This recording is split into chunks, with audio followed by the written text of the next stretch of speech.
Welcome to Green is Good, raising awareness of each individual's impact on the environment and helping to create a more beautiful and sustainable world. Now, here's John Shigarian, Chairman and CEO of Electronic Recyclers International, and Mike Brady. Welcome to Green is Good, and Mike, it's so wonderful to be here in the studio with you again today. Yeah, it is a pleasure. It's all mine, John, really. And you know, green is good. Green is getting better all the time because springtime is one of the most beautiful times here in the central San Joaquin Valley, and spring is busting out all over. All over the place. You know, Mike, today we're going to be talking a little bit about brands, but I have a couple stories I want to share with you. Okay. You know, this country, we all know, and it's in the media every day, and politically we have maybe gridlock going on, and so these challenges that we face. But there's so many things to celebrate, and one of the great things I think that we should be always celebrating here is the invention society that we've proven ourselves to be in creating amazing and global brands. Absolutely. Any brands that come to mind immediately? Well, in 2007, I'll tell you a story. I was down in Rogers and Bentonville, Arkansas, to make a presentation over at Walmart. Okay. And the night before, my partner and I, Kevin Dillon, we had forgotten some toiletries. So he says, come on, let's get in the car and go down the street. And we thought we were going to run into maybe a 7-Eleven or something. And lo and behold, we're driving down into Rogers from Bentonville, and we ran into a Walmart. And we started shopping around, and we got all the stuff, and we got to the register, and there was a nice young man, maybe in his early 20s, and we're checking out. And I said, hey, can you tell us where the first Walmart is? And he looked at me like I was half cuckoo, and he said, sir, you're standing in it right now. Really? So there you were. And I was like, wow. And that's when it hits you that, wait a second, this is like ground zero for the branding of what has become one of the greatest brands in the world. But again, born in, and there can't be any other greater place than that is Americana, Mom, Apple Pie, and the Girl Back Home, but Bentonville and Rogers, USA. Sure, that is, you talk about, middle America, even though it's down south. Yeah. But born in the USA, we ought to have some Springsteen ready to play in the background, huh? So, I mean, like Walmart. Then when you start thinking about all the great brands that we have to celebrate, McDonald's, Google, Best Buy, Coca-Cola, all born here in the United States, and how they've changed the world in so many ways and affected the whole world in terms of economy and our eating habits, our information habits with Google, and Best Buy, our buying habits with regards to the wonderful gadgets that we all avail ourselves of. So branding to me is always something that's so excited. How did someone create a brand? How's that brand affected our society? But overall, I just say, for guys just like you and me, I'm so proud of the brands that we've created here in this country. And we're going to have a couple of amazing brands on our show today. So that's why I just wanted to share that with you. All right. Can you tip your hand about which brand? Well, I'm more than tip my hand. On the first side of the show, we have Ford Motor Company. Is there any greater brand than Ford that represents this great country? Well, when you stop and think that Henry Ford revolutionized mass production, and how we all get around, democratize the process of getting around. Exactly. So we're talking to Ford Motor Company. We're talking to Ford Motor Company, which is so exciting for us. And on the second half of the show, we go back to a little entrepreneurship and a newer brand. But we're talking to Seth, the founder and CEO, Seth Goldman of Honest Tea. Honest Tea. Honest Tea, which has become one of the great new beverages in this green revolution, organic tea, and it's hotter than hot. In fact, the little secret is it's the tea of the president. Really? Yeah. Okay. President Barack Obama used to carry it with him on the campaign trail, and the reporters used to report he's a big fan of Honest Tea. Boy, you can't get any better branding or marketing than that, can you? No, I think that's a great spokesperson in marketing to have. But, I mean, first we're going to have, and this is a great title. We've never had this title before. We have the Director of Global Electrification for Ford who's coming on. So, I mean, I don't think you and I have ever had a director of electrification. This is a first for us, and we're going to find out more about what the title is and more about Ford and branding. It's going to be a great first half. So stick around for more Green is Good. If a little green is good, more is even better. Now, back to Green is Good with John Shigarian and Mike Brady.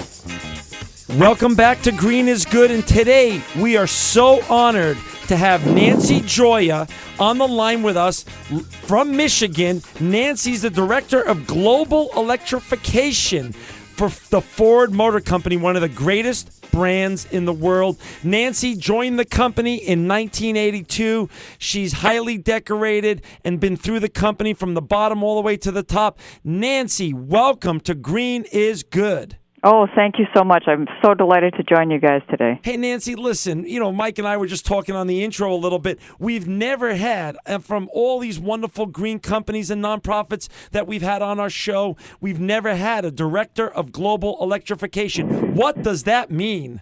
Well, that's a great question. Since I got appointed last year, that's a bit of what I've been trying to figure out. But fundamentally, I'm responsible for the global strategy and planning around our products, how we plan to approach the market, who we work with, and leading the way to make electrification a viable, sustainable business for our customers as well as the company. Okay, so now for our listeners out there who are listening to the show today, what does that mean for the people who want to go and buy a Ford? They want to go buy America and the USA. What does the global electrification part of it mean? The electrification part, explain to our listeners. Well, we view electrification including hybrids, plug-in hybrids, and full battery electric vehicles. So the great news is if consumers and customers today want to go buy a Ford electrified product, they have some on the market today they can choose from. Our Escape hybrid, our Fusion or Milan hybrid, or our Mercury Mariner hybrid. Wow. All of those represent the best fuel economy in their segment, par none of the competition, plus the fantastic quality, durability, reliability, fun to drive, connectivity, everything else you expect from a product. So we have those on the road today. Later this year, we're going to launch our first full battery electric vehicle. It's going to be our Transit Connect van for commercial market. It's a really cool van. It's small. It's something today we build in Europe. And what's so exciting about that is we build a lot of vans off of that platform, and we're electrifying it, so it helps us get that cost down. But that's a full battery electric, goes about 70 miles on a charge. Wow. In 2011, next year, not far away, Focus electric. Just like the Focus vehicle coming, a new Focus that we actually showed in Detroit about a month and a half ago. Yeah. This Focus, really cool style, fun, everything, will also be a full electric, 100-mile target range. And then in 2012, we bring out our next generation hybrids. We're making them even more affordable, taking another 30% of the cost out, and we're introducing a plug-in hybrid. And what that means is you can easily recharge the battery overnight, get up to 30 electric mile range, but then it runs like a regular hybrid. So if you got to go 500 miles, you still can on that tank of gas, right? So, I mean, it's wow. Actually it goes over 700 miles on a tank of gas. So it's gonna be a fantastic product. So we've got this onslaught of product coming, electrification, growing here at Ford, here in America. So wait a second, Nancy. You've been there 28 or so years, and you've been, worked your way up from the bottom now to this very big position, ups and downs and all the other things that come with any huge brand like yours. But it sounds like if I was sitting in the office next to yours with the title that you have and what you just explained, you're really not only the Director of Global Electrification, but you're the Director of the future of Ford. This is the future. This sounds like the future. Well, it certainly is a big part of the future. Yeah. And what we say at Ford is there's no one technology that wins it all. Okay. I have, for example, myself, I have 2 horses, my horse trailer. My daughter and I go to horse shows. I need an F-150 in my driveway. I hook up, we tow, and we go. So it's, what we recognize is not all technologies work for all customers and how they use their vehicles. So we've got other green technologies like our EcoBoost engines. It's gas turbo, direct injection. We make the engine smaller. It's fantastic. It's 20% fuel efficiency with fantastic performance. So you get the performance of a V8 with a V6, or you get a performance with a i4 that you would have gotten with a V6, but 20% fuel efficiency. So for our listeners out there, the real message then from you to the listeners is that Ford is your solution, no matter what you need. And if you want to live in the green revolution or you need other type of vehicles, Ford is your solution. Just go get a Ford. Well, you know what? I love the way you've said that, because one of our strategic imperatives, absolutely, not only will our products be durable, reliable, the highest quality, fantastic features and functions, safety, all of those elements, but we have said every one of our new Ford products will be best in class for fuel efficiency. That's great. Fuel efficiency or fuel consumption is going to be a reason to buy a Ford, right, not to avoid a Ford. So we're really excited about that, and I think every one of the products we have coming out absolutely demonstrates that. And is just as an aside, is this the first time Ford ever named a Director of Global Electrification? Yes. Great. So you're the first. I'm the first. Okay. The great news is I can't be compared to anybody. You're blazing the path. You're blazing the path. So tell us now, this is a tremendous platform that you're creating, and Mike and I are so excited to have you on, and what a wonderful brand that you represent. What concerns and challenges do you have, as you migrate the people who are so married to the Ford brand, your consumers, from gasoline to the battery and electrical power? Well, the biggest challenges around electrification haven't changed in the last 100 years. Actually, in 1900, believe it or not, 1900, 1/3 of the cars on the road in America were electric. By 1930, there were 0. And the reason being is affordability. Okay. When you have vehicles that plug in where, say, it's a full battery electric vehicle and the only source of energy is that charge from the wall, being able to go far enough to meet your needs, so range anxiety or the distance you could travel, and then competing technologies. Back in 1900, it was the gas engine, and a gasoline-powered vehicle was half the cost of the electrified vehicle. So affordability, range, and then the technology capability to do what you want it to do. Wow. So we still face those challenges. Now, the other challenge when you start to plug vehicles in is infrastructure. Ooh, good point. Right? You got to have something to plug into. Right. And then you got to have a way for it to be simple to use, easy to understand, the billing is understandable.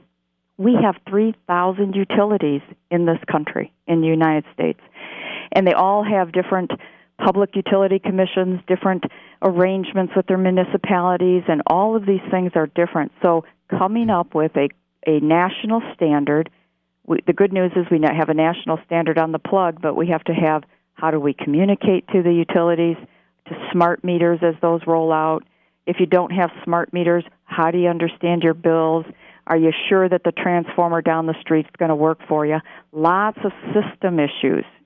Think of it as an integrated system, an all-new fuel system have to be worked out. And we've got some fantastic partnerships with the utilities, the Department of Energy, and others helping to lead identification of issues and working together before the vehicles are on the road so we can bring those solutions to our customers. So that's a great point. So how do you then go down concurrent but different paths of rolling out your hybrid electric and full electric vehicles, and because they are different technologies and need different infrastructures, as you well put it, to support them? Well, the great news is our hybrids, our hybrid vehicles, the Escape or the Fusion on the road today, you don't need a plug. Got it. Great. The battery's recharged as you press the brakes. Right. We recapture that energy, or we run as you're running the engine, we'll siphon some off to recharge the battery, and that's what allows you to displace directly oil with electricity. So that's the good news. Now, when we do our plug-in hybrid, we use the identical architecture. So the rest of the parts are the same except for the battery. It's a different battery. It's a much larger battery, and it's a different type of chemistry. It's lithium-ion, but it's a different mix, if you will, a different recipe for the lithium-ion. Gotcha. And what that is now you want to plug in, right? You want to be able to plug in, and the great news there is that vehicle can actually recharge in about 5 hours on a 110 outlet, which a lot of people have. You don't have to necessarily go up to a 240 outlet or a very high capacity charger, what they call direct current charging. That helps. That gives customers an alternative to plug in, get some additional electric range, but not have to maybe change their garage, their household, or if they don't have access at their home but they have it at work, they can probably be able to plug in. Okay, so now then you do full battery electric. Sure. Now it gets a little harder. Okay, it gets a little harder, okay. But it's not impossible. It's just you got to understand what your house is capable of, what your neighborhood, work with your utilities, let them know soon that you want to plug in, sure, and then they can help you make sure that the whole system's ready to go. So when our listeners are hearing all these wonderful innovations from you, the listeners out there that want to reduce their carbon footprint and get, though, the highest fuel efficiency for their own pocketbook, how do you compare and contrast your vehicles then for those two criteria? Well, so basically, does it make sense for me, right? Right. Does this make sense for me? And it's really your drive pattern. It's how you use your vehicle. And this goes back to where we started a bit, which is we have a suite of different types of vehicles. Gotcha. And so if you do a lot of urban driving or city driving, sure, shorter distances, lots of stops and goes, hybrids, plug-in hybrids or battery electrics may make a lot of sense for you. If you're on a hop on the highway and you got a 70-mile drive to work, well, guess what? I would say EcoBoost or a full hybrid or EcoBoost might be a much better solution because then you aren't constrained by the distances you have to travel or the need for infrastructure. So, what's great is all these technologies will continue to evolve. So by 2015, if you ask me that question, right, the answer is a lot different, potentially. Potentially, right? Yeah. It's about the battery. It's always been about the battery. How fast can you charge? How many charge-discharge cycles? How does it work in temperature? All of those are areas that we still need to see some progress in. So when you get together with the great marketeers of Ford and the strategy groups, and you plan, which I know no plans ever go for any company as perfectly as you want, but when you're planning, trying to guess who's going to be the early adopters of all these great technology you're talking about, how do you map that out? Where are you thinking the pockets of the newest the new adopters are going to come from in your consumer base? Yeah, well, what we do is we look at a lot of things, right? Sure. We've looked at, in the past 8 to 10 years, 8 years plus, how have hybrids been accepted in the market, right? What states, what locations, et cetera? Because those are customers at least familiar with electrified transportation. When I look at plug-in type vehicles, right away I'm looking at city centers in the area, or urban centers, if you will, in the area where hybrids were initially popular. Because I've got folks who are saying, you know what, that worked for me. It continued to work for me, and therefore this next technology might work for me.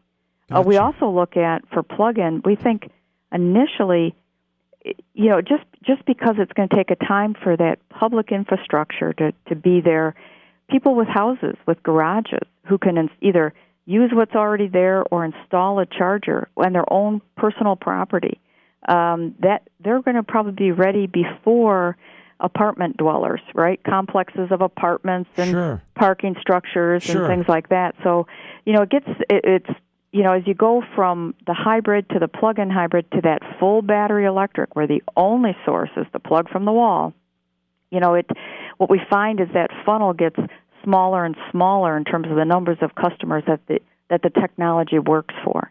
So here, let me just kind of put it all in perspective. Today, hybrids in the United States, hybrids are about 2.4% of all the vehicles sold. 2.4, okay. All right? Yep. That's not huge. No. And that's after 8 years. Right. With lots of incentives and a technology that doesn't require infrastructure to change. So go to your crystal ball. Or customer behavior to change. So, Nancy, I know you have a crystal ball on your desk. Tell us where we're going. Well, by 2020, we Ford are planning 10 to 25%, up to 25% of our new fleet of the vehicles we sell to be electrified, hybrids, plug-ins, or battery electrics. And that's just a mere 10 years from now. And that's in 2020. Yeah, 10 years. So for us, we're going to go from 2% to somewhere between 10 to 25%. That's a huge change. Huge change. Huge. Now, but in 2020, if you said, well, of that, call it 10% of it. 10% of your vehicles, Ford, are electrified. how many are hybrids, plug-in hybrids, or battery electrics? What I'll tell you is we think at that point we'll still be 70% will be hybrids. Wow. Because, again, the infrastructure no change there, no customer behavior change, fantastic fuel, works for short distance and long distance. Besides 20% will be plug-ins. Wow. And maybe 5% battery electrics with central areas in cities or fleets, commercial fleets. Right. Like the post office, they drive 45 miles or less a day. What a great full battery electric vehicle application. So those are what we're trying to do is understand what will really work for the customer, because the one thing we have learned is if it doesn't meet the customer need and isn't affordable, I don't care how much or how geeky you think you are and you love the technology, it isn't going to go mass market. So we're trying to bring the right solution that's affordable for the right set of customers. And I know we're talking a lot of information today, and what you're saying is just amazing. And for listeners that aren't catching it all, they're driving and listening, I just want them to know that they can all go to your wonderful website, www.thefordstory.com, www.thefordstory.com, and get all this information that Nancy's speaking about today on that website, right? Absolutely, as well as pictures of the electrified vehicles coming and some of the initial specs and things like that. It's all there. Well, your title is Director of Global Electrification. You have one of the greatest brands in the world. Tell us a little bit about what other great markets you serve around the world and that you're excited about in terms of the growth, like you just laid out in the United States. What other real exciting pockets of growth do you see in your global brand in this marketplace?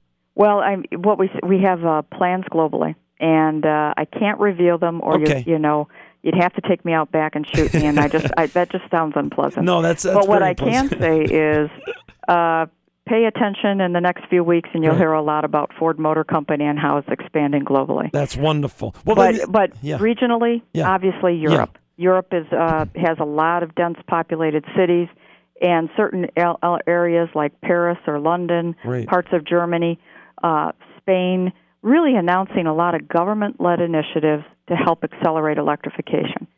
China. Wow. China will be will be the largest vehicle market in the world, already is, in terms of sales.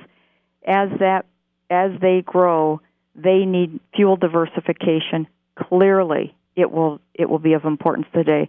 And then, for example, but it's everywhere, because I just read, of all the places you would have thought, I just read South Africa initiating incentivization to make electrified vehicles work in there. So I think everybody is viewing it's fuel diversity, it's replacing oil with electricity, it's giving another choice of fuel.